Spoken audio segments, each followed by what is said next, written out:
हरे कृष्ण। आप सभी का श्री ईशोपनिषद के आज के सत्र में स्वागत है। आज हम पढ़ने जा रहे हैं मंत्र 10। अन्यत एवं आहु विद्या अन्यत आहु अविद्या इति शुश्रुम धीरानाम येन तत्पिचिक्षिरे। अर्थात अन्यत भिन्न एव निश्चय ही आहु कहा विद्या ज्ञान के विकास से, अन्यत भिन्न आहु कहा अविद्या अज्ञान के विकास से, इति इस प्रकार शुश्रुम मैंने सुना, धीरा नाम धीर व्यक्तियों से, ये जो न हमसे तत वह विचक्षिरे वर्णन किया। अनुवाद। मनीषियों ने बताया है कि ज्ञान के विकास से एक फल प्राप्त होता है, जबकि अज्ञान के विकास से दूसरा ही फल प्राप्त होता है। तात्पर्य जगत गुरु श्रील प्रभुपाद जी के द्वारा। जगत गुरु श्रील प्रभुपाद जी की जय। जैसा कि श्रीमद् भगवद गीता के 13वें अध्याय के 8 से लेके 12 श्लोक में उपदेश दिया गया है। अमानित्वम अदम्भित्वम अहिंसा क्षांति आर्जवम आचार्य उपसनम शोचम स्थैर्यम आत्मविनिग्रह इंद्रिय अर्थेषु वैराग्यम अनहंकार एव च जन्म मृत्यु जरा व्याधि दुख दोषानुदर्शनम असक्ति अनभिष्वंग पुत्रदार गृहदा आदिषु नित्यं च समचित्वम चित्वम इष्ट अनिष्ट औपत्पत्तिषु मयि च अनन्य योगेन भक्ति अव्यभिचारिणी विविक्त देश सेवित्वम अर्ति जन संसिद्धि अध्यात्म ज्ञान नित्यत्वम त्वं ज्ञान अर्थदर्शनम एतत् ज्ञानम इति प्रोक्तम अज्ञानम यत अत अन्यथा। मनुष्य को निम्नलिखित विधि से ज्ञान का विकास करना चाहिए। 1. मनुष्य को स्वयं भद्र पुरुष बनकर अन्यों का समुचित सम्मान करना चाहिए। 2. मनुष्य को केवल नाम तथा यश के लिए कभी धर्मात्मा का स्वांग नहीं करना चाहिए। 3. मनुष्य को अपने शरीर के कार्य, अपने मन के विचारों तथा अपने वचनों से कभी दूसरों को परेशानी का कारण नहीं बनना चाहिए। 4. मनुष्यों को अन्य के द्वारा उकसाए जाने पर भी धैर्य बनाए रखना चाहिए। 5. मनुष्य को अन्यों के साथ व्यवहार में छल करने से बचना चाहिए। 6. मनुष्यों को ऐसा प्रामाणिक गुरु खोजना चाहिए जो उसे क्रमशः आध्यात्मिक साक्षात्कार की अवस्था तक ले जा सके। उसे ऐसे गुरु का शरणागत बनकर उनकी सेवा करनी चाहिए और यथावश्यक प्रश्न पूछने चाहिए। 7. आत्म साक्षात्कार के पद तक पहुँचने के लिए मनुष्य को प्रामाणिक शास्त्रों द्वारा निर्दिष्ट विधि विधानों का पालन करना चाहिए। 8. मनुष्य को प्रामाणिक शास्त्रों के सिद्धांतों में दृढ़ रहना चाहिए। 9. मनुष्य को आत्म साक्षात्कार के बाधक आदतों को पूर्णतया छोड़ देना चाहिए।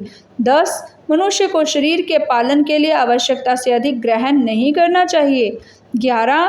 मनुष्य को ना तो स्थूल देह को अपना स्व मानना चाहिए, ना ही इस शरीर से संबंधित लोगों को अपना मानना चाहिए। 12. मनुष्य को सदैव स्मरण में रखना चाहिए कि जब तक उसके पास भौतिक शरीर है तब तक उसे जन्म मृत्यु जरा व्याधि को भोगना पड़ेगा। देह के इन कष्टों से छुटकारा पाने के लिए योजनाएं बनाने से कोई लाभ नहीं। सर्वोत्तम मार्ग यही है कि उस साधन की खोज की जाए जिससे आध्यात्मिक स्वरूप पुनः प्राप्त हो सके। 13. मनुष्य को आध्यात्मिक उन्नति के लिए जीवन की जितनी आवश्यकता है उनसे अधिक के प्रति आसक्त नहीं होना चाहिए। 14. मनुष्य को स्त्री संतान तथा घर के प्रति शास्त्रों की आज्ञा से अधिक आसक्त नहीं होना चाहिए। 15. मनुष्य को मन द्वारा उत्पन्न इष्ट तथा अनिष्ट की भावनाओं से सुखी या दुखी नहीं होना चाहिए। 16. मनुष्य को भगवान श्री कृष्ण का अनन्य भक्त बनना चाहिए तथा पूर्ण मनोयोग से उनकी सेवा करनी चाहिए। 17. मनुष्य को शांत वातावरण में किसी ऐसे निर्जन स्थान में रहने की रुचि उत्पन्न करनी चाहिए जो आध्यात्मिक अभ्यास के लिए अनुकूल हो और जहाँ अभक्तों का प्राधान्य हो। प्राधान्य हो उन स्थानों से उसे बचना चाहिए। 18 मनुष्य को वैज्ञानिक या दार्शनिक बनना चाहिए और आध्यात्मिक ज्ञान के विषय में शोध करनी चाहिए और यह मानना चाहिए कि आध्यात्मिक ज्ञान स्थायी है, जबकि भौतिक ज्ञान शरीर की मृत्यु के साथ ही समाप्त हो जाता है। ये 18 बातें मिलकर एक क्रमिक प्रक्रिया का निर्माण करती हैं जिसके द्वारा असली ज्ञान विकसित किया जा सकता है, लेकिन इससे भिन्न अन्य सारी विधियाँ अविद्या की कोटि में मानी जाती हैं। महान आचार्य श्रील भक्ति विनोद ठाकुर के मतानुसार भौतिक ज्ञान के सारे भेद माया के बाह्य स्वरूप मात्र हैं और इनके विकास से कोई भी व्यक्ति एक गधे से बेहतर नहीं बन पाता। यही सिद्धांत यहाँ श्री ईशोपनिषद में भी पाया जाता है।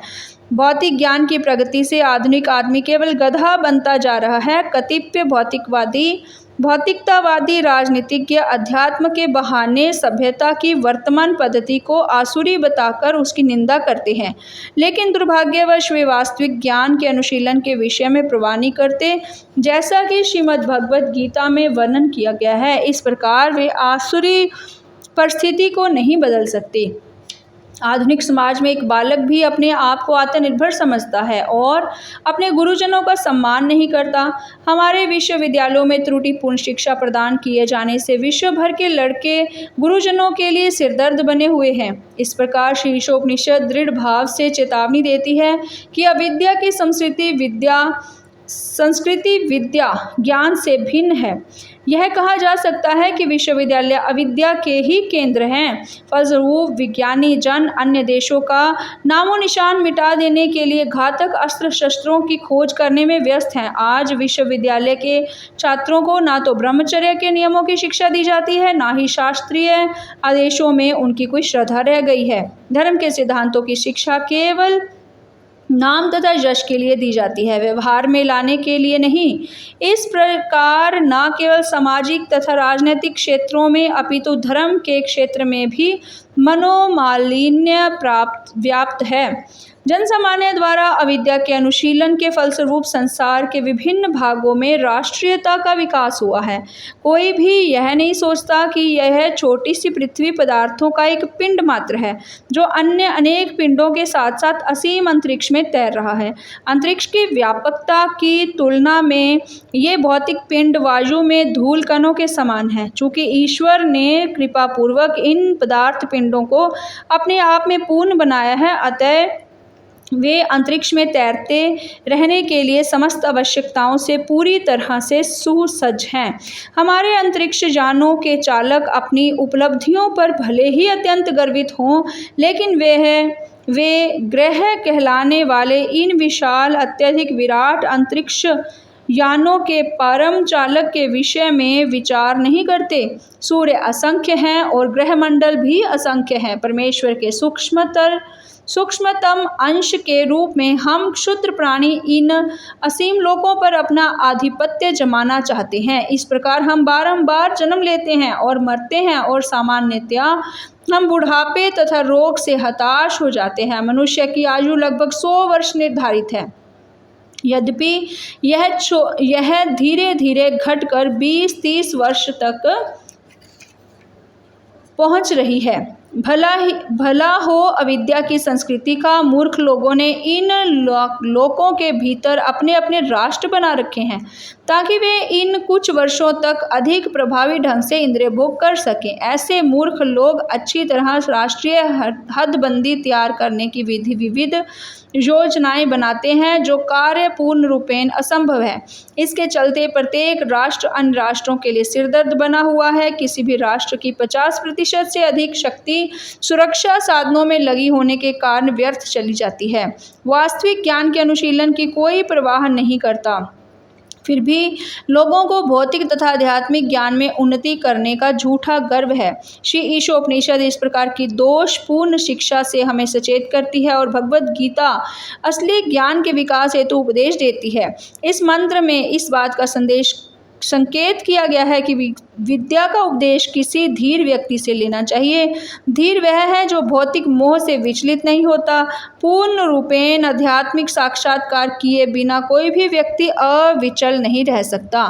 साक्षात्कार होने पर वह ना तो किसी वस्तु के लिए आकांक्षा करता है, ना शोक करता है। धीर व्यक्ति समझ जाता है कि भौतिक संपर्क से भाग्यवश उसने जो भौतिक देह तथा मन प्राप्त किए हैं वे सब बाहरी तत्व हैं, अतः वह मात्र इस बुरे सौदे का अच्छा उपयोग करता है। आध्यात्मिक जीवात्मा के लिए भौतिक शरीर तथा मन बुरे सौदे हैं। जीव का वास्तविक कार्य तो चेतन आध्यात्मिक जगत में है, किंतु यह भौतिक जगत मृत है।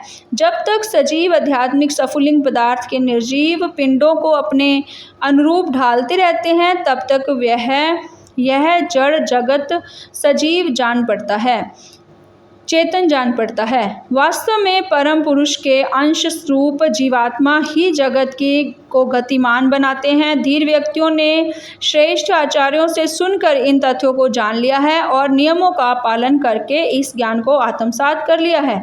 विधि विधानों के पालन के लिए मनुष्य को प्रमाणी गुरु की शरण ग्रहण करनी चाहिए। दिव्य संदेश और विधि विधान शिष्य को गुरु से प्राप्त होते हैं। ऐसा ज्ञान अविद्यामयी शिक्षा के संकटपूर्ण मार्ग में नहीं आता। भगवान के संदेशों को प्रमाणिक गुरु से विनीत भाव से सुनकर ही कोई धीर बन सकता है। उदाहरणार्थ भगवान श्री कृष्ण से विनीत भाव से सुनकर ही अर्जुन धीर बना। इस प्रकार आदर्श शिष्य को अर्जुन की तरह होना चाहिए और गुरु को साक्षात भगवान के समान होना चाहिए। यही है धीर से विद्या सीखने की विधि। अधीर, जिसने धीर का प्रशिक्षण नहीं लिया, कभी शिक्षा देने वाला अगुआ नहीं बन सकता। आधुनिक राजनीतिज्ञ जो अपने को धीर दिखाने का स्वांग भरते हैं, वास्तव में अधीर हैं और उनसे पूर्ण ज्ञान की आशा नहीं की जा सकती।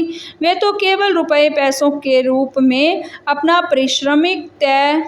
पारिश्रमिक तय करने में ही व्यस्त रहते हैं। तो ऐसे लोग जनता को आत्म साक्षात्कार के सही पथ तक किस प्रकार ले जा सकते हैं। अतः वास्तविक शिक्षा प्राप्त करने के लिए मनुष्य को धीर के मुख से विनीत भाव से सुनना चाहिए। हरे कृष्ण हरे कृष्ण कृष्ण कृष्ण हरे हरे, हरे राम राम राम हरे हरे। हरे कृष्ण कृष्ण कृष्ण हरे हरे, हरे राम राम राम हरे हरे। हरे कृष्ण कृष्ण कृष्ण हरे हरे, हरे राम राम राम हरे हरे। हरे कृष्ण।